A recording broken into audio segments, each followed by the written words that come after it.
Aló, ahí sí. Muy buenos días, amados hermanos. Les saludo en el amor del Señor a los que estamos aquí en el salón, en nuestra iglesia y todos los que nos ven a través de nuestra señal en la internet. Nos acomodamos, eso es. Bien, el día de hoy vamos a dar término a la carta de 1 Tesalonicenses y nos encontramos en los versículos, capítulo 5, versículo 25 al 28. 1 Tesalonicenses, capítulo 5, versículo 25 al 28.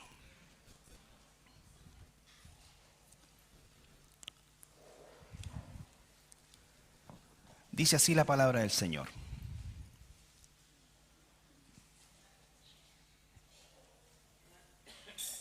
Hermanos, orad por nosotros. Saludad a todos los hermanos con ósculo santo. Os conjuro por el Señor que esta carta se lea a todos los santos hermanos. La gracia de nuestro Señor Jesucristo sea con vosotros. Amén.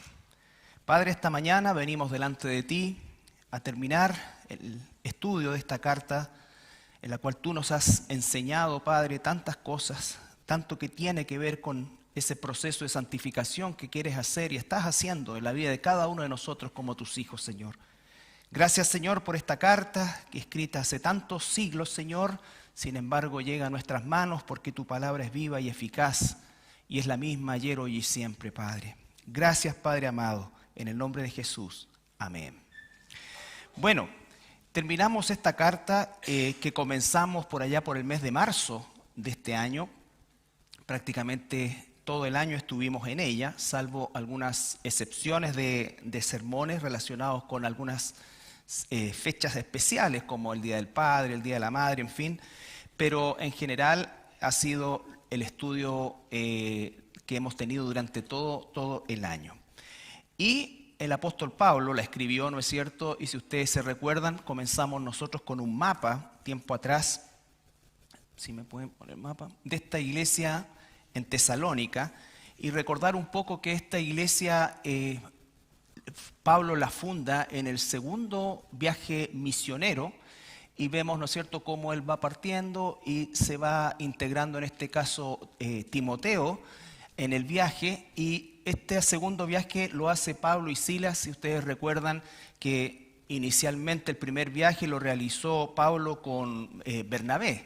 Sin embargo, hubo un desacuerdo que lo explica el libro de los Hechos y él parte con Silas a este segundo viaje misionero y Bernabé parte con Juan Marcos en otra dirección.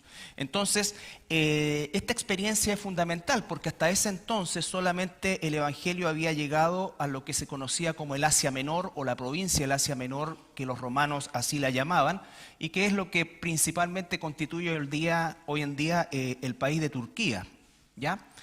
Y este segundo viaje misionero está marcado por el ingreso del Evangelio a Europa. Primero en la ciudad de Filipos. Recuerden ustedes que ahí Pablo es casi muerto, producto de una lapidación. Recuerden siempre las razones por las cuales el apóstol pasaba lo que pasaba, ¿no es cierto? Él llegó, hizo una sanidad, pero sin embargo esa sanidad, cuando empezó a ser alabado o considerado una especie de Dios, Pablo rasga sus vestiduras y les dice: justamente de esto es que venimos a hablarles, para que se conviertan de esta idolatría. Y obviamente eso termina con el apóstol lapidado, casi muerto, pero vuelve a entrar después en la ciudad y acto seguido marchan hacia Tesalónica. Y Tesalónica era el puerto principal del mar Egeo y era obviamente una ciudad muy importante para el Imperio Romano. Era un lugar donde el comercio florecía y existía la mayor cantidad de intercambio con los distintos lugares del imperio. Era el lugar donde las tropas entraban a Europa y así sucesivamente, y también desde donde se realizaba la mayor cantidad de comercio con el Asia Menor. Entonces, doy todos estos datos porque nosotros debemos entender que la ciudad de Tesalónica constituía prácticamente una capital, y de hecho era la capital de la provincia de Macedonia, más o menos 250.000 habitantes, lo cual es una barbaridad para la época, y sumado a eso, dado su condición de ciudad portuaria, una inmensa población flotante que agregaba mucho más, ¿no es cierto?, a lo que ya se daba como población propiamente tal. Sumado a todo esto, en una cultura greco-romana donde primaba la idolatría y existía justamente en Tesalónica la mayor concentración de ídolos o de dioses con minúscula que se adoraban en el imperio. Solamente por nombrar algunos: Zeus, Apolos, Artemisa, Pan, Demester, Isis, Osiris, Poseidón, Hercades, Hades, y cada uno de ellos tenía su santuario, su sacerdocio, porque obviamente venían de todas partes y existía esta oferta que podíamos encontrar, la adoración al ídolo que yo seguía en este puerto. Era una situación que se daba, por ejemplo, en el puerto de Corinto también, pero aquí en Tesalónica tenía la particularidad de que existía ese sacerdocio en cada una de estas prácticas politeístas. Entonces, en ese ambiente viene la predicación del monoteísmo cristiano. O sea, no solamente un Dios más que podría haber sido agregado a este panteón que existía, sino que el único y verdadero Dios y que todos los demás eran mentiras. Ese era el mensaje. Entonces nos damos cuenta que la hostilidad era seguro que iba a suceder, y de hecho sucedió, pero paradojalmente la mayor hostilidad y la razón por la cual el apóstol Pablo deja rápidamente Tesalónica no es producto del politeísmo, sino del monoteísmo de los judíos. Pablo llega a la sinagoga, ¿no es cierto?, predicando a Jesucristo como Salvador, y entonces predicando que Jesús es Dios, ¿no es cierto? Porque si hubiese llegado predicando que Jesús era un profeta importante, probablemente no hubiese tenido problemas con los judíos, pero el tema era que Jesús es Dios. Y al ser Dios, obviamente en el monoteísmo judío, hasta el día de hoy, existe la instancia de que Dios Padre y Dios es uno, y Jesús bajo ningún punto de vista es considerado ni siquiera un gran profeta, sino que, y menos, como Dios mismo. Y eso generó que se produjera una alteración, y eso habla también del peso que tenía en la ciudad los judíos, ¿no es cierto?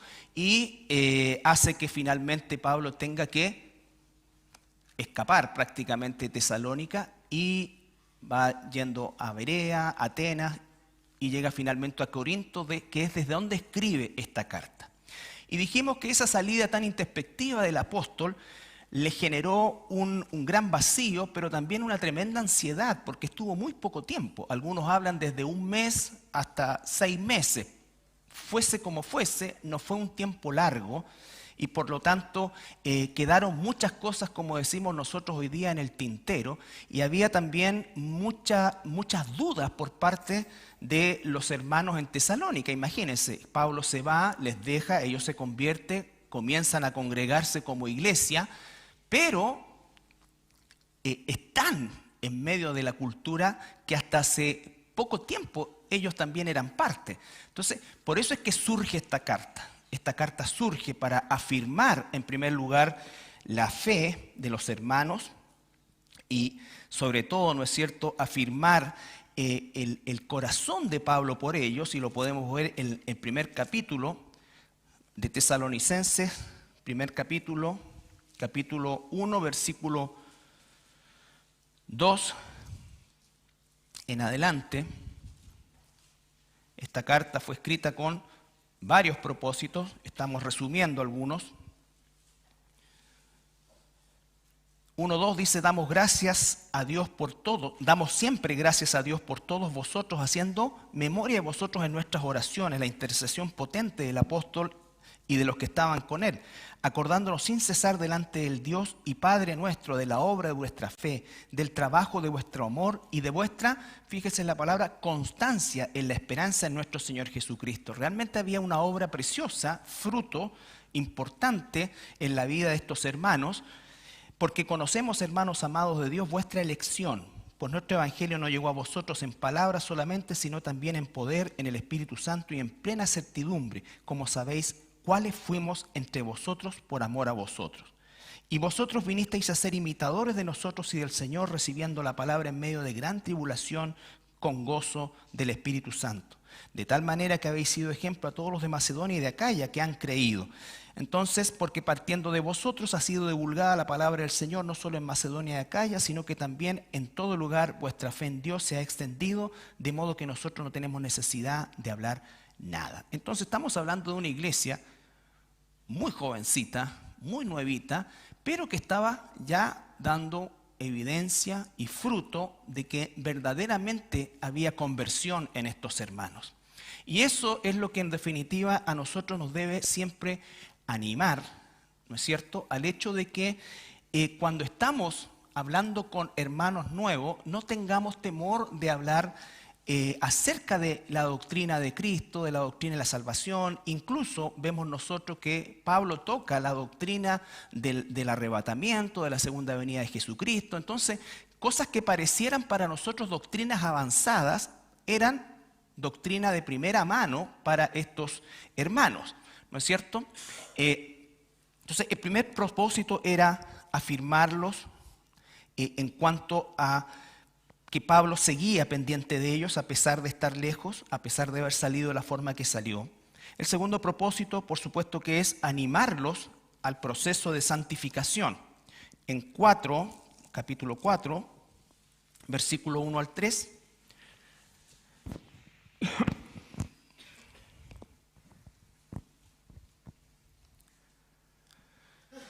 Por lo demás, hermanos, os rogamos y exhortamos en el Señor Jesús que de la manera que aprendisteis de nosotros, cómo os conviene conduciros y agradar a Dios, así abundéis más y más. Habla de un asunto y de un tema conductual, siempre, porque ya sabéis qué instrucciones os dimos por el Señor Jesús. Pues la voluntad de Dios es vuestra santificación, que os apartéis de fornicación, y bueno, y sigue hablando de otras cosas, pero básicamente dice, porque ya sabéis qué instrucciones os dimos. El Evangelio y la Biblia en general es un manual de instrucciones, hermanos. Es un manual de instrucciones para nosotros, para el pueblo de Dios. De hecho, la palabra Torá, con la que se nombran en el hebreo los primeros 5 libros de la Biblia escritos por Moisés, la palabra no es ley, es instrucción. Torá significa instrucción. Entonces, obviamente que es instrucción en la ley de Dios, pero básicamente está hablando de instrucción. Y una instrucción son justamente principios, leyes, enseñanzas que están siendo dadas para que haya un cambio en la conducta de los receptores. Ese cambio, por supuesto que en nosotros como hijos de Dios es obra del Espíritu Santo. Pero el Espíritu Santo no trabaja sobre el vacío, trabaja sobre la base de una formación, de una instrucción. El mismo apóstol le dice a los romanos, cambien su manera de pensar, cambien su manera de vivir, para que de esa manera se puedan dar cuenta que la voluntad de Dios es buena, agradable y perfecta. Entonces está hablando de un proceso de transformación desde adentro hacia afuera. Recuerden que cuando hablábamos en el Antiguo Testamento, en Jeremías, la promesa era que el nuevo pacto consistiría, entre otras cosas, con escribir las leyes ya no en una piedra, sino que en el corazón. Entonces, en esa etapa estamos viviendo nosotros. Por lo tanto, esta instrucción tiene que ser practicada, tiene que ser incorporada y tiene que ser también exhibida. Pablo, ¿no es cierto?, alaba en el buen sentido de la palabra y agradece a Dios por la forma de vida que los tesalonicenses están teniendo en medio de ese tipo de cultura que hemos resumido en un par de palabras, pero que debe haber sido terrible. ¿Ya? Entonces, lo segundo es eso. Y la esperanza, afirmar la esperanza en el retorno de Jesucristo. ¿Por qué? Porque específicamente esta carta era una de las preocupaciones más grandes que tenían los tesalonicenses, era la falsa doctrina que ya había empezado a surgir de que Jesús ya había venido, ¿no es cierto? Y que entonces aquellos que habían muerto en Cristo, ¿qué pasaba con ellos? Y Pablo les explica y se toma una parte importante de la carta para explicar esa situación. y nosotros solamente vamos a ver el capítulo 4, versículo 13, 4:13. Tampoco queremos, hermanos, que ignoréis acerca de los que duermen, para que no os entristezcáis como los otros que no tienen esperanza. Porque si creemos que Jesús murió y resucitó, así también traerá Dios con Jesús a los que durmieron en él. Por lo cual os decimos esto en palabras del Señor, que nosotros mismos que vivimos, que habremos quedado hasta la venida del Señor, no precederemos a los que durmieron. Porque el Señor mismo con voz de mando, con voz de arcángel, con trompeta de Dios descenderá del cielo, y los muertos en Cristo resucitarán primero. Luego nosotros, los que vivimos, los que hayamos quedado, seremos arrebatados juntamente con ellos en las nubes para recibir al Señor en el aire, y así estaremos siempre con el Señor. Por tanto, y aquí viene la palabra, alentaos los unos a los otros con estas palabras. Aliéntense ustedes. Si los hermanos ya partieron, algunos de ellos van a ser incluso resucitados primero que los que estemos vivos al momento de ese arrebatamiento. Entonces, la importancia que esta carta tiene, ¿no es cierto?, radica básicamente en esos puntos. Ahora, para nosotros, hermanos, es hoy día esta carta que fue escrita hace muchos siglos atrás. ¿Cómo es que nosotros la aplicamos a nosotros mismos? Porque el proceso de santificación es un proceso actual para nosotros. ¿Cuán involucrados estamos realmente en el proceso de santificación? ¿Cuánta nuestra vida realmente puede dar certificación mi conducta? No porque es un asunto conductual, sino que el fruto del Espíritu se traduce en una conducta que agrada a Dios, y abundo más y más en eso. Entonces, esto no es palabra muerta ni es palabra antigua, es palabra viva y es palabra de hoy, es palabra de Dios.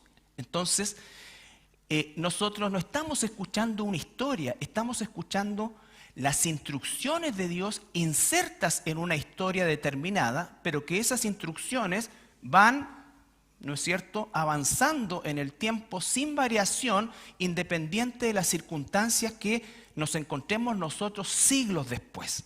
Siglos después. Entonces, esa es la importancia de no solamente esta carta, sino que de toda la Escritura. Nosotros no lo vemos como algo que era para los tesalonicenses, era para ellos y es para nosotros, hasta el último día que el Señor nos tenga sobre esta tierra. Y es así como en el capítulo 5 comienza ya a dar instrucciones finales. Recuerden el versículo 5, capítulo 5, 16, estar siempre gozoso, orar sin cesar, dar gracias por todo, no apagar el espíritu, no menospreciar la profecía, examinarlo todo, absteneos de toda especie de mal, y el mismo Dios de paz os santifique por completo. ¿No es cierto? Recuerdan Filipenses, el que comenzó la buena obra la va a terminar, pero nosotros tenemos que disponernos, hermanos. Hay una parte en la santificación que nos corresponde a nosotros, y es la santificación. Es la santificación y es realmente someternos, sujetarnos, abrazar, como quieras llamarle, la palabra de Dios como realmente lo que es, palabra de Dios. Por lo tanto, debiéramos tener nosotros un involucramiento y una obediencia realmente radical en relación a lo que dice. No se nos está dando una sugerencia, se nos está dando una ordenanza. Y entonces, ¿qué estamos haciendo con esa ordenanza? Ahora el apóstol en el versículo 25 dice, al finalizar, hace como un quiebre. Él ha estado hablando de todo el tiempo de intercesión por los tesalonicenses, pero él hace un quiebre ahora y dice, hermanos, orad por nosotros.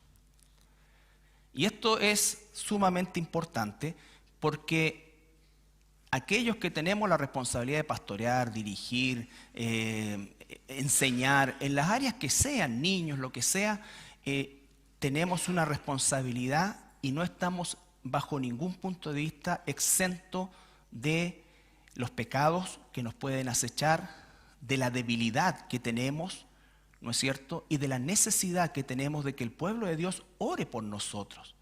Ore por nosotros.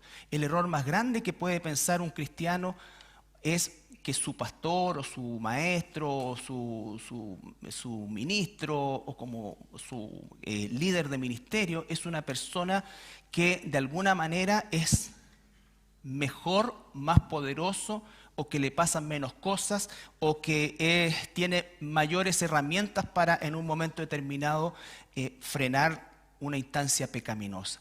Nosotros, al igual que todos como cristianos, tenemos las mismas necesidades, las mismas acechanzas y además la responsabilidad de que cuando uno la embarra se nota mucho más y afecta desgraciadamente a muchos más.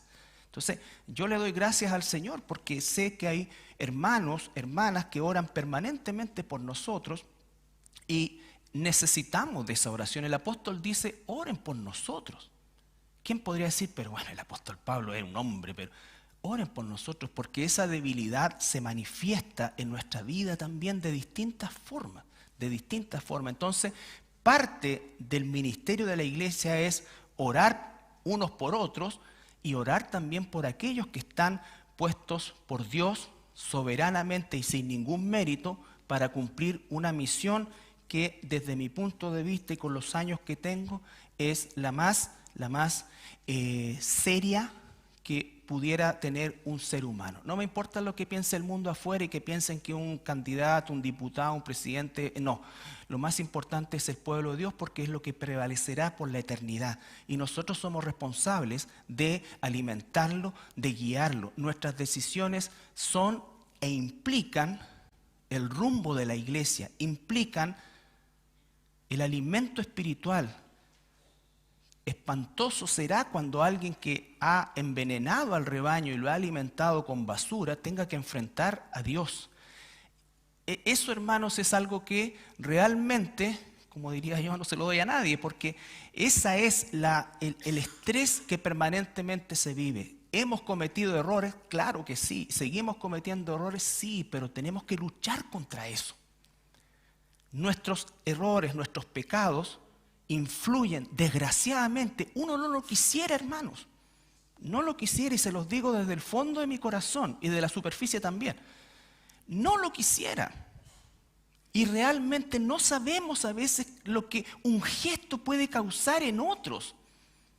Tenemos que cuidarnos hasta de los gestos, de lo que hacemos, lo que no hacemos, en un proceso que puede transformarse en una esclavitud si no tenemos el conocimiento y el amor de quienes nos rodean. De quienes nos rodean. Y no estoy diciendo que nos permitan pecar, no, estoy diciendo que entendamos la necesidad de oración y muchas veces esto, hermanos, es sumamente importante porque hay una responsabilidad. Nosotros, por supuesto que estamos abiertos a recibir sugerencias, todo, pero lo que necesitamos siempre es apoyo. Oye, ¿por qué no podrían estudiar esto? Oye, pero ¿por qué en vez de esto no hacen esto? Como si nosotros hiciéramos lo que hacemos porque en un momento determinado, 1 Tesalonicenses. ¿Cómo me presento delante de Dios si hiciera una cosa así? Tú no tienes que ver eso, pero al que le doy cuentas directamente yo es a Dios, igual que todos nosotros, pero la palabra dice que aquellos que estamos puestos en enseñanza vamos a ser doblemente examinados. Doblemente examinado. Entonces yo no puedo manipular la palabra ni decir, oh, está pasando esta cuestión, esto le va a caer pero justo al que... No puede ser así. Hay razones por cuál se hace lo que se hace. Entonces, Pablo es algo que no solamente le pidió a los tesalonicenses. Si nosotros vemos 2 Corintios capítulo 1, versículo 11. 2 Corintios, capítulo 1, versículo 11.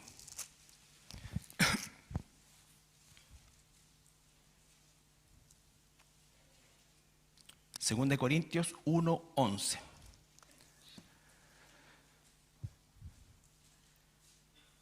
Cooperando también vosotros a favor nuestro con la oración, para que por muchas personas sean dadas gracias a favor nuestro por el don concedido a nosotros por medio de muchos.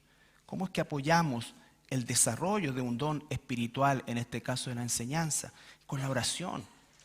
con la oración. Pablo le pide a los corintios. Pablo tuvo que confrontar a una iglesia que realmente estaba mal.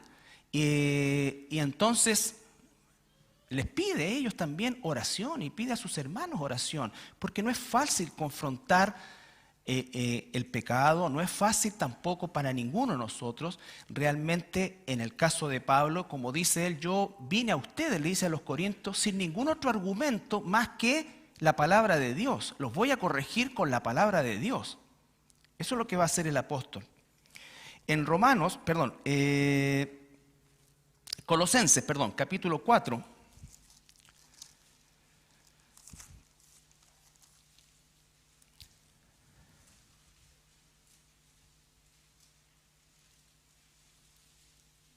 versículo 2 y 3.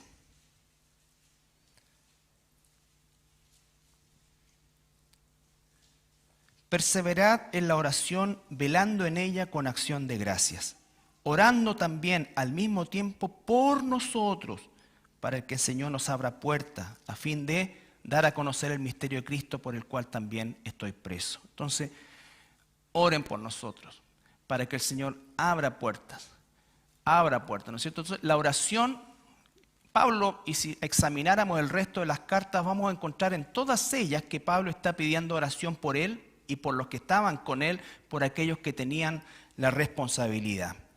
Algunos aspectos de la oración, por sus líderes, por sus pastores, hay algunos aspectos que la Escritura nos enseña. Por ejemplo, orar por nuestros pastores, orar por nuestros líderes para el cuidado de su vida.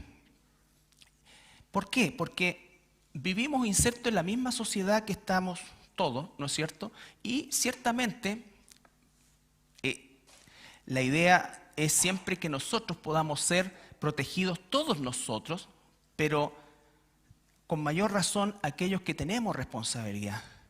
Porque si uno de nosotros comete un pecado visible, horrible, Dios no lo quiere así, nunca, obviamente se resiente toda una congregación, quiera o no quiera uno. Y eso es terrible, terrible para el progreso del Evangelio. Y no lo podemos sostener solamente nosotros, nos tenemos que sostener todos. Según de Tesalonicenses 3.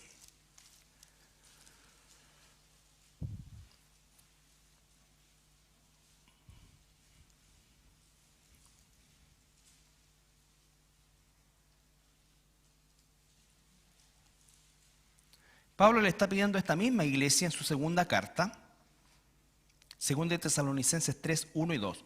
Por lo demás, hermanos, orad por nosotros para que la palabra del Señor corra y sea glorificada, así como lo fue entre vosotros, y para que seamos librados de hombres perversos y malos, porque no es de todos la fe. Está hablando principalmente de gente infiltrada en la iglesia que no son de la fe, que parecen de la fe y que están siempre, como quien dice, remando para atrás, murmurando, haciendo, en definitiva, socavando el ministerio. Y si socava el ministerio, socava la iglesia. ¿Podemos tener diferencias? Claro que las podemos tener y de hecho las hemos tenido. Pero debemos también ser honestos y en amor resolver nuestras diferencias cuando las hay. Pero lo peor que se puede hacer es socavar el liderazgo a través de la murmuración, de cualquier otra forma que no sea la que nuestro Señor nos llama a hacer. Y eso sucede cuando tú ves que personas que no aceptan la corrección definitivamente dejan la iglesia sin ningún tipo de esparpajo, como quien se cambia de AFP o de no sé, por decir alguna cosa, porque ya todo es tan fácil. Y no hay una palabra no quiero decir ni de despedida, nada, pero una justificación, algo, sino que simplemente no aparecen más. Y eso es desgraciadamente una constante en esta iglesia y en todas las iglesias. Y yo realmente oro al Señor para que esas personas sean reprendidas, porque donde lleguen van a infectarla igual, tarde o temprano, porque no hay honestidad al respecto. Entonces, después ya, ¿qué vamos a hacer? Un seguimiento y decirle, bueno, a ver, renunciaron o no renunciaron. No. Entonces, no importa que estén inscrita en un libro, que da lo mismo, si la gente no le interesa, no tiene respeto por esas cosas. No tiene respeto. Se van nomás. ¿Y tú crees que si alguna vez te los encuentras y les preguntan, uy, ¿no te he visto en la iglesia? No, si yo ya no estoy participando, es que en realidad, no, ustedes están muy mal, no. Yo te recomendaría que tú salieras de ahí, porque jamás van a decir, mira, yo me fui por rebelde, ni siquiera me despedí. No. Entonces, necesitamos oración y necesitamos cuidarnos de ese tipo de personas y no darles combustible, prestándole tu oído, ¿no es cierto? Prestándole tu tiempo, asintiendo, y no lo digo por mí o por los líderes, por quien sea, sino lo digo por la salud de la iglesia. Nosotros somos aves de paso, estamos hasta aquí hasta que el Señor nos tenga, hasta que el Señor así lo disponga. Pero la iglesia es el cuerpo de Cristo. Y no podemos tener nosotros audífonos, ni buscar, ni sospechan. No, ¿cómo voy a actuar con sospecha con alguien en el Señor? Si hasta Jesús abrazó a Judas. Entonces, no sabes eso. Pero la madurez de una iglesia se mide también cuando nosotros la cuidamos y la protegemos. Aquí dice, orad para ser librado de personas de estas características. Específicamente lo está diciendo Pablo. Lo está diciendo Pablo. Entonces, una forma, Romanos 15, 30, 31.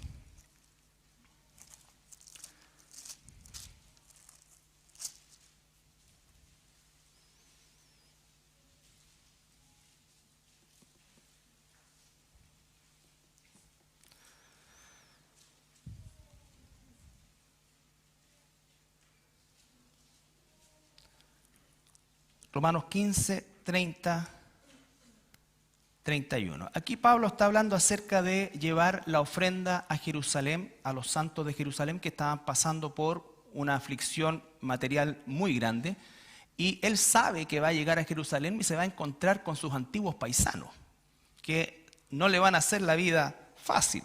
Y dice, pero os ruego, hermanos, por nuestro Señor Jesucristo y por el amor del Espíritu, que me ayudéis orando por mí a Dios, para que sea librado de los rebeldes que están en Judea, y que la ofrenda de mi servicio a los santos en Jerusalén sea acepta, para que con gozo llegue a vosotros por la voluntad de Dios y que sea recreado juntamente con vosotros. Y el Dios de paz sea con todos vosotros. Amén. Entonces él dice, me ayudéis, ¿cómo? Orando por mí, orando por mí.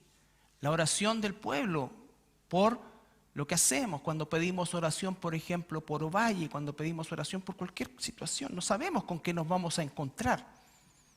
Hay que enfrentarlo, hay que hacerlo, pero no sabemos con qué nos vamos a enfrentar.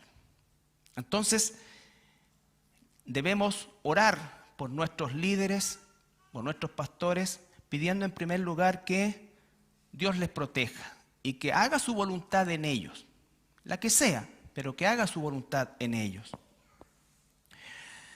Hay una máxima para todos nosotros, y eso incluye un ministerio como este, en el cual, con todos nuestros defectos, pretendemos realmente hacer la voluntad de Dios, día a día. No siempre lo logramos, pero es nuestra lucha y es nuestro anhelo permanente. En 2 Timoteo capítulo 3, versículo 10 al 13.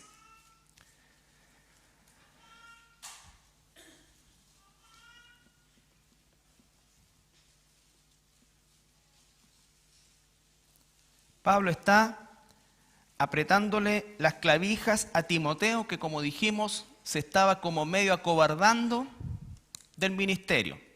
Y no lo culpo. Entonces, esa es la diferencia cuando nosotros creemos que el ministerio consiste en estudiar, en ser escuchado, en predicar la palabra, en ir a muchos seminarios, en dar conferencias. El ministerio no consiste en eso y no estoy en contra de eso. El ministerio consiste en dar tu vida por las ovejas, gastarte por el cuerpo de Cristo en el cual Dios te ha puesto. Y eso te va a traer muchos sinsabores, pero también muchas, muchas, muchas alegrías. ¿Ya? Capítulo, 2 Timoteo dije, capítulo 3, versículo 10. Pero tú, le dice Pablo a Timoteo, has seguido mi doctrina, conducta, propósito, fe, longanimidad, amor y paciencia. Parte con la doctrina y dice mi doctrina. ¿Por qué? Porque él era un apóstol de Dios. Nadie puede decir hoy día mi doctrina. Esta es la doctrina de Dios. Pero Pablo, que era el interlocutor válido de Dios, dice mi doctrina. Ha seguido mi doctrina, conducta, propósito, fe, longanimidad, amor, paciencia. Persecuciones, padecimientos, como los que me sobrevinieron en Antioquía, en Iconio, en Listra. Persecuciones que he sufrido y de todas me ha librado el Señor. Y también todos los que quieren vivir piadosamente en Cristo Jesús padecerán persecución. Todos. Pastores, no pastores, lo que sea. Pero si tú realmente quieres vivir piadosamente en Cristo Jesús, vas a encontrar oposición. Vas a encontrar oposición familiar, vas a encontrar oposición laboral, vas a encontrar oposición en los distintos niveles, ¿ya? En los distintos niveles que uno pueda pensar. Pero no es algo que va a ser bien recibido siempre, no. Cuando son indiferentes a nosotros, eso es una forma de oposición. Es una forma de oposición. Entonces, tenemos que orar los unos por los otros y especialmente por quienes nos presiden, por lo que eso significa dentro de lo que es el funcionamiento, el desarrollo, el crecimiento y la proyección de la iglesia. De la iglesia. Sea que esté yo o sea que el día de mañana esté otra persona, otro pastor, otro hermano que Dios haya levantado, nosotros tenemos que entender que necesitamos orar por nuestros pastores. Puede que yo no seamos muy amigos, puede que no seamos muy conocidos, puede que hasta no te caiga tan bien. Pero eso es otra cosa. Eso es otra cosa. Por más que uno trate de ser agradable, puede que no sea agradable a todos. Por más que uno trate de ser preocupado, puede que eso no cubra todo. Por más que uno crea que la está haciendo de oro, no siempre es así. Pero si venimos a la iglesia por esa razón, entonces no entendemos el concepto del amor unos a otros. Unos a otros. Entonces la importancia, orar por sabiduría, 2 Timoteo 2:15. Tiene que orar por sabiduría. Es un don espiritual. Si no tuviera el don espiritual, jamás podría disertar, predicar, ver a Dios y poder enseñar la palabra de Dios. Es un don espiritual, hay que desarrollarlo y se necesita sabiduría de lo alto, no del mundo, sabiduría de lo alto. 2 Timoteo 2:15.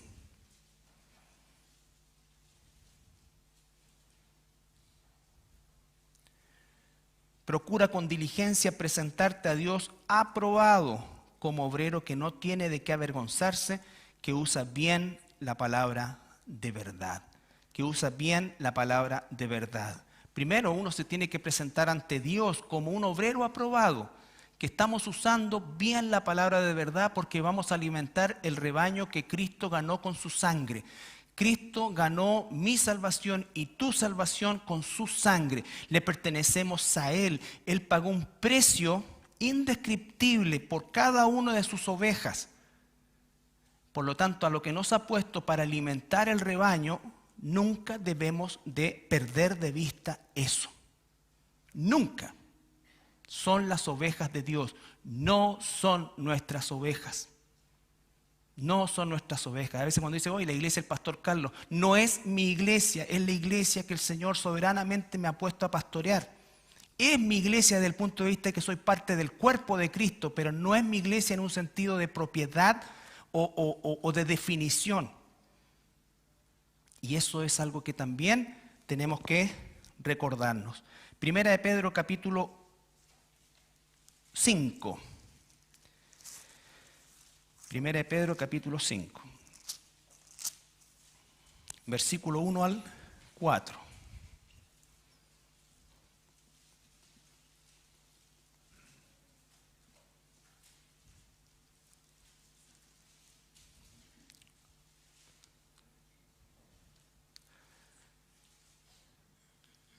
Ruego a los ancianos que están entre vosotros, yo anciano también con ellos y testigo de los padecimientos de Cristo, que soy también participante de la gloria que será revelada.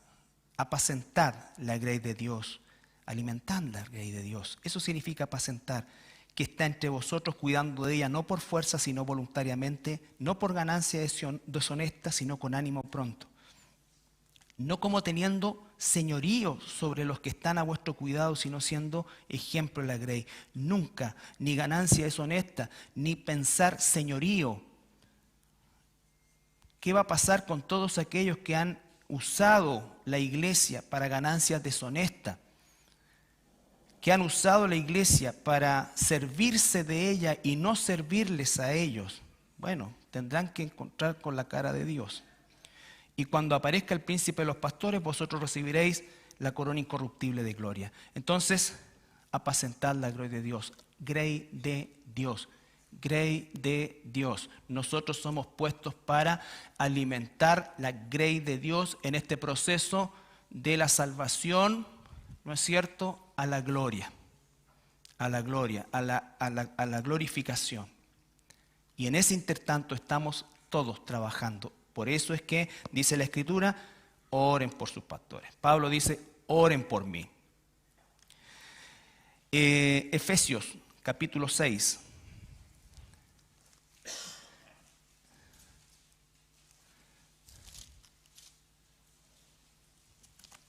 Orar por los pastores por sabiduría, sabiduría para las decisiones, sabiduría para que nunca nos desconectemos de la palabra de Dios, del llamado, de la forma incluso en que hay que hacerlo.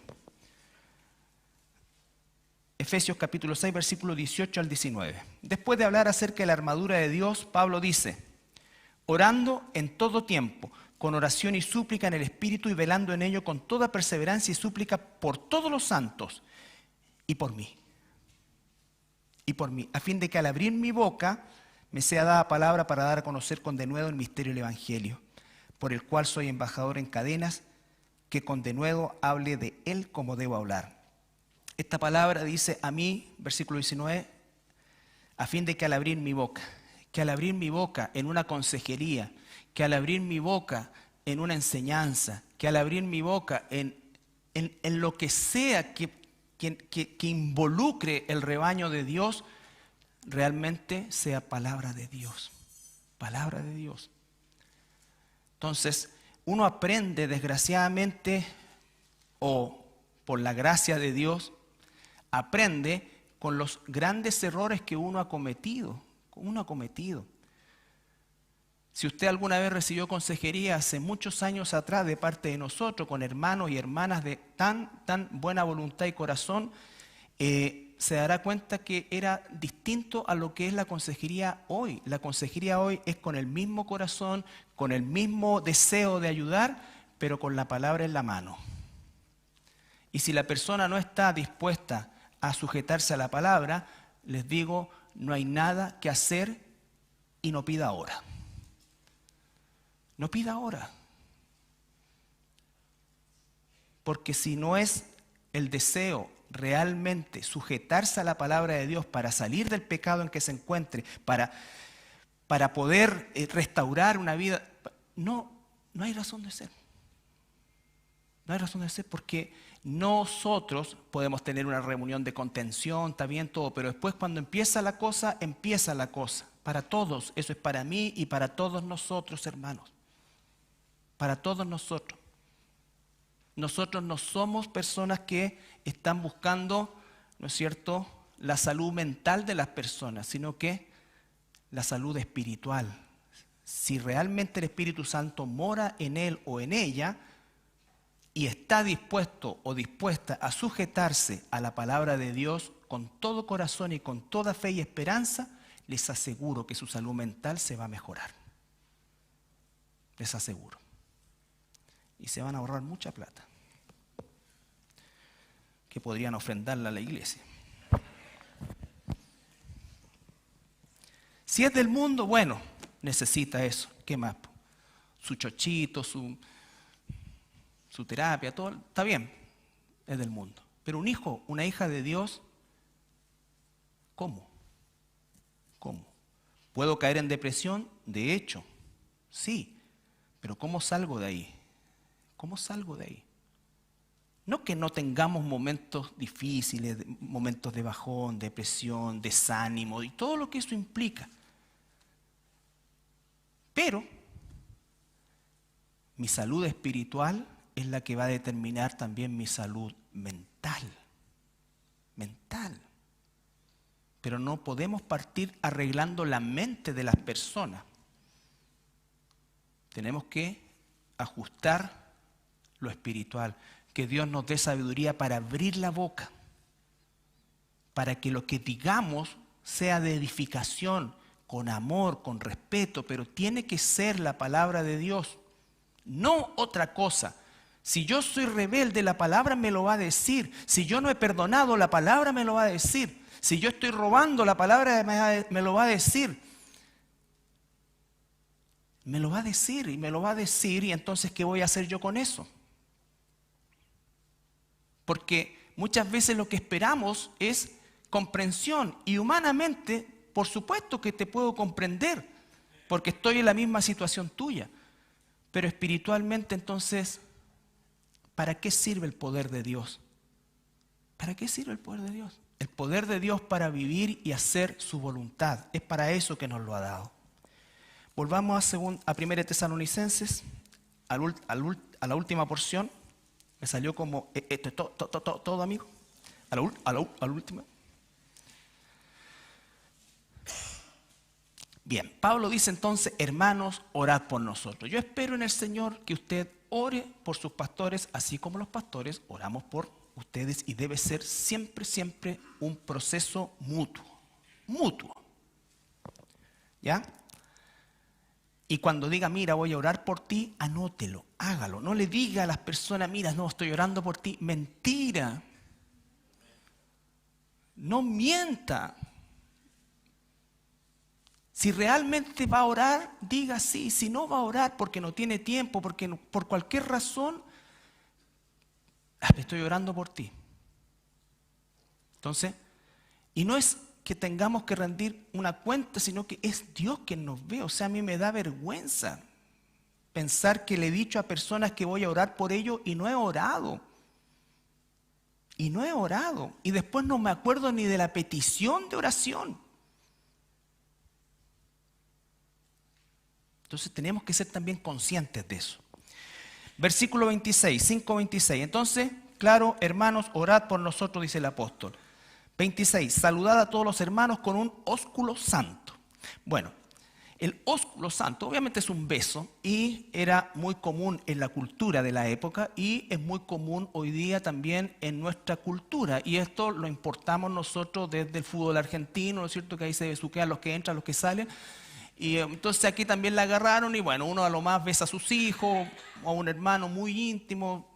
Puede ser, pero no es como nuestra cultura, uno no está acostumbrado a la mano, pero tiene que haber fraternidad en eso. ¿Ya? Entre los jóvenes se abrazan, esto. Entonces, bueno, en ese tiempo en la cultura, acuérdense que era tan común que la forma en cómo Judas identificó al Señor Jesús para que lo apresaran y la traición fue con un beso. Con un beso. Entonces, lo que está diciendo acá es, Pablo, ¿aló? ¿Se acabaron las pilas?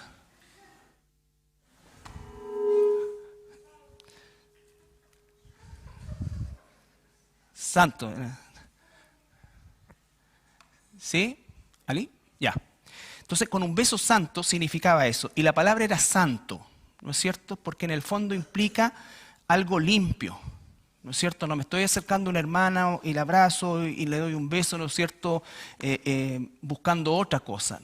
No, o sea, tiene que ser realmente un beso de cariño, de amor, un beso santo, hombres y mujeres.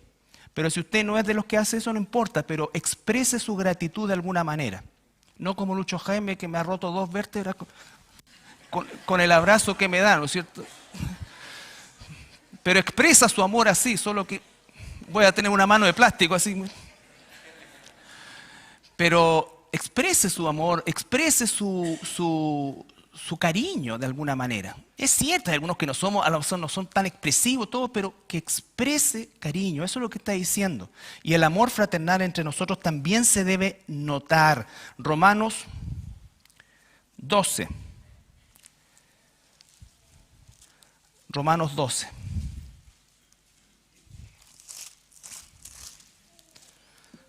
(9 al 14). Lo controla su fuerza.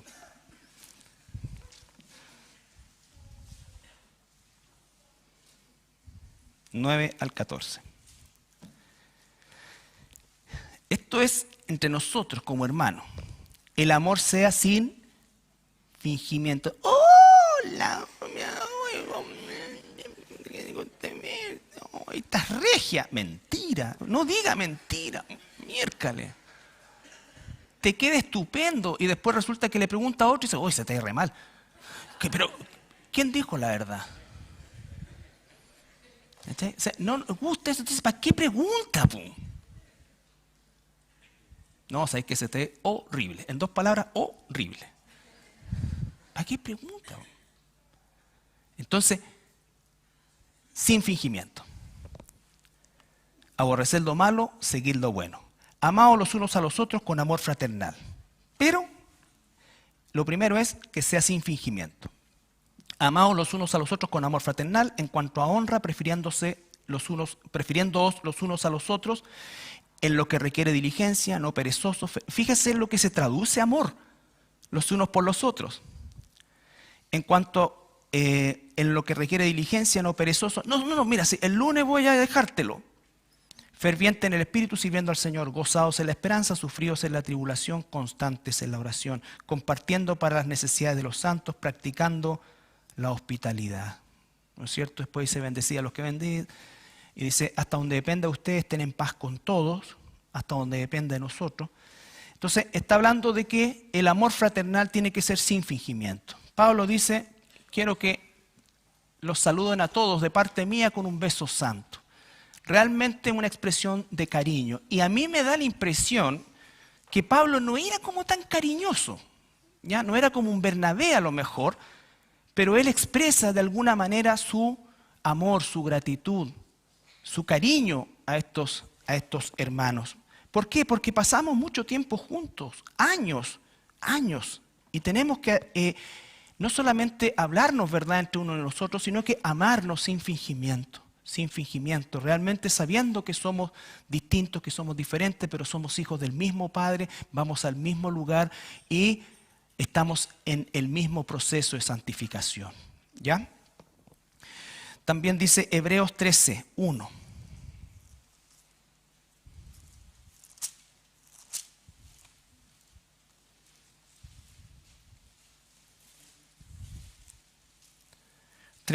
Dice,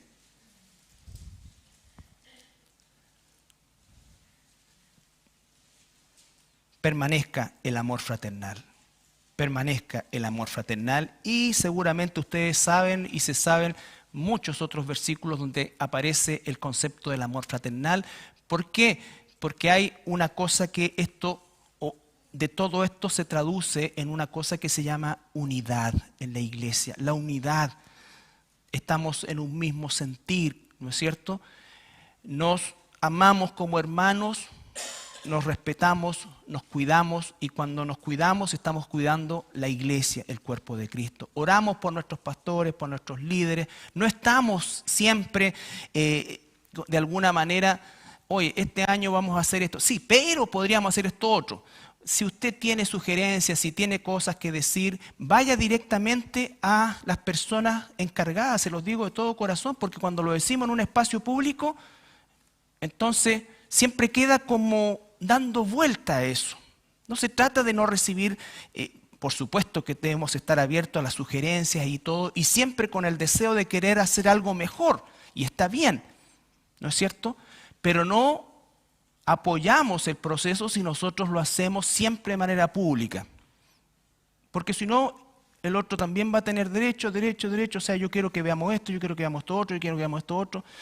Y bueno, imagínense lo que podría transformarse eso. Mira, que tenemos que trabajar con los hombres jóvenes. Ya, ahora trabajar con las mujeres jóvenes, que tenemos que trabajar con matrimonios jóvenes. Y les digo una cosa, los que llevan mucho tiempo acá, ya lo hemos hecho todo. Y entonces la situación es, trabajamos con hombres, jóvenes o viejos. Y tenemos que aprender a trabajar en grupos donde hay jóvenes y hay viejos, ¿no es cierto? Mujeres jóvenes, mujeres viejas. Las mujeres van a aprender de las mujeres, los varones van a aprender de los varones, y a veces los varones más jóvenes nos enseñan a nosotros. Por ejemplo, en el grupo que me corresponde a mí de estudio bíblico de varones que nos juntamos, hay niños de 17 años, hay hombres de 60 y tantos, estoy yo en el medio, hay otro de 40, hay un joven de 20 y tantos, hay otro. Y todos aprendemos de la palabra de Dios y cada uno nos vamos ayudando en la situación que implica. En la situación que implica. Esa es la forma de trabajar. Cada uno va a tomar, porque no existe la palabra para jóvenes y la palabra para viejos. No, existe la palabra. Y aprovecho a invitar a los jóvenes que se integren al ministerio de varones también y a las mujeres jóvenes que se integren al ministerio de mujeres. ¿Por qué? Porque eso implica que estamos participando juntos, conociéndonos, ¿no es cierto? Y a la vez estamos desarrollando lo que realmente es el propósito de la iglesia, o cualquier otra cosa, Entonces, necesitamos nosotros entender eso, y eso es parte del amor fraternal que nos tenemos, ¿no es cierto? Nosotros debemos tener ese amor fraternal, expresarlo. En el tiempo de Pablo era por medio de un beso que él llama santo, ¿no es cierto? Porque es un beso apartado, no es un beso de pasión, no es un beso de amor carnal, no, es un beso de hermanos en Cristo, Nosotros quizás sea un abrazo, una mano, una forma, una sonrisa, pero debemos expresarnos también de alguna manera. Ahora, hay días que uno amanece no muy bien, ¿no es cierto? Le pasan cosas y a lo mejor, anda con la cara larga, sí, pero una vez, pum. Inmediatamente esa cara larga borra todo lo otro, ¿no es cierto? O sea, necesitamos tenernos amor unos con otros. A lo mejor le pasa algo, a lo mejor no sé, alguna cosa. Ya. Y el último, volvemos a Tesalonicenses. Dice el versículo 27.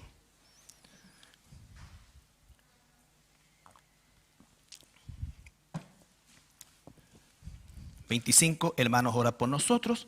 26, saludad a todos los hermanos con ósculo santo. 27, os conjuro por el Señor que esta carta se lea a todos los santos hermanos. La palabra conjuro es una palabra súper fuerte porque no es solamente un juramento, es como amarrar algo a un juramento. Entonces, Pablo les está diciendo a los líderes de Tesalónica, los conjuro a que esta carta sea leída a toda la iglesia. ¿No es cierto? En ese tiempo no tenían el privilegio que tenemos nosotros de tener cada uno una palabra, una Biblia en sus manos, ¿no es cierto?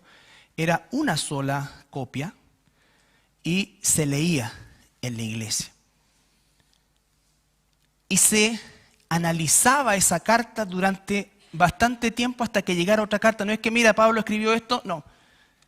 Se leía, se estudiaba, se atesoraba. La razón por la cual nosotros ya hace bastante tiempo, este es uno de los pasajes que nos ayudó a tomar una decisión en ese sentido, que no excluye lo otro, pero esta es la mejor forma en que el pueblo de Dios aprende. Estamos haciendo exactamente lo mismo, leyendo la carta completa, porque la carta completa nos va a meter en todos los temas que la carta tenga. Y sin duda alguna, todos nosotros necesitamos de cada uno de esos temas, en mayor o en menor medida. No hay cosa más práctica que la lectura de la Escritura y el análisis de la Escritura a la luz de la Escritura. ¿No es cierto? Y se decía en aquel entonces que esas cartas se guardaban, se atesoraban, se escondían, porque a veces las buscaban para destruirlas, y se leían párrafos de la carta. De ahí surge la idea de separarlas por capítulos. Originalmente no era así. Pero ellos iban cada una de las cosas analizándolas por separado. Y es el mismo modelo que hemos pretendido emular nosotros aquí también, y no hemos inventado nada, pero insistimos que es la mejor forma de estudiar la Biblia. Que tú tengas un contexto de principio a fin. De principio a fin. Nosotros demoramos, o mejor dicho, invertimos casi un año en leer y estudiar esta carta que originalmente fue para los hermanos de Tesalónica, pero es para nosotros hoy también. Estamos haciendo el mismo proceso con la inmensa bendición de tener la Biblia en nuestras manos, de poder continuar el estudio de la carta en nuestros hogares, ¿no es cierto? Y sobre todo, la aplicación personal que cada uno de nosotros tiene que hacer de esta carta. Si no pasa nada en tu vida después de estudiar un año esta carta, si no hay cambios a nivel de la santificación, de la esperanza, si no hay cambio a partir de cada una de las cosas que nos ha enseñado esta carta, hermanos, habría resultado todo inútil. Todo inútil. Tenemos que ayudarnos y animarnos a que a través de lo que aprendemos, nosotros realmente comencemos a permitir que el Espíritu Santo lo aplique a nosotros.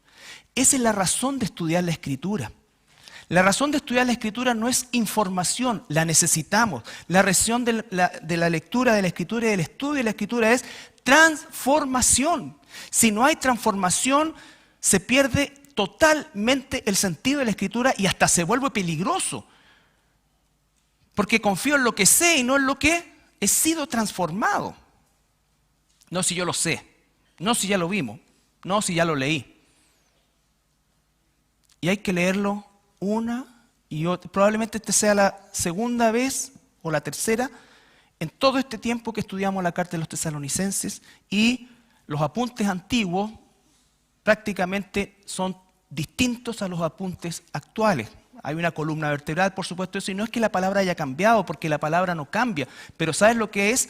La palabra es viva, eficaz, no está muerta, no es estática, porque permanentemente nos insta, ¿no es cierto?, a que el Espíritu Santo haga cambios en nosotros. Haga cambios en nosotros. El versículo 17 del capítulo 5 dice, orad sin cesar. ¿Oramos sin cesar? ¿Realmente oramos sin cesar? Acabamos de ver, oramos por nuestros pastores, oramos por el crecimiento de la iglesia, oramos por la salud espiritual de la iglesia, oramos ¿Por qué oramos? Dad gracia en todo. Soy una persona que doy gracia en ciertas cosas y en otras me quejo. Una forma de quejarse es siempre tener algo que cambiar de la iglesia. Y no quiero decir que exista la iglesia perfecta ni aquí ni en ninguna parte, pero muchas veces queremos cambios sin siquiera ser partícipes de lo que hay. ¿Cuántas veces me ha dicho, oye, deberíamos hacer un ministerio de oración? ¿Qué ministerio de oración si venimos 4 o 5 personas a orar los miércoles por las cosas y las necesidades de la iglesia? Por favor, esto no es un reto, ni pegarte con el hacha. No. Esto es una realidad. Porque tenemos que orar por las cosas nuestras como cuerpo. Por nuestro liderazgo, por las proyecciones, por este lugar de San Joaquín, por la conversión, por tantas cosas. Por aquellos misioneros, por aquellos que están en lugares terribles. Entonces, ¿qué va a hacer un ministerio de oración? ¿Por qué no se aprovecha lo que hay? A las 9 es virtual, a las 3:30 es presencial y a las 7:30 es presencial. Hasta que esto se abarrote y ya no tengamos puntos que tratar, mientras uno lo vea, ¿cómo va a ser un ministerio de oración? Entonces, entiendan esto, de todo corazón, porque lo que quiero privilegiar es la iglesia. Tú puedes tener grupos de oración entre hermanos y hermanas y está bien, pero eso no reemplaza a la iglesia, no reemplaza leer lo que nos es necesario para todos. Y acabamos de decir que hay que expresar el cariño. Una forma de estar juntos es expresar el cariño que tengo por el otro también, porque me importa él, me importa ella. Entonces, si no han habido cambios en eso, Fíjate el versículo 22. Absteneos de toda especie de mal. ¿Hay cosas malas que estás haciendo en tu vida? ¿Hay cosas ocultas que nadie más sabe? Estas preguntas las lanzo así porque me las hago a mí mismo. Esto no es una cátedra, esto es un compartir lo que todos tenemos que buscar.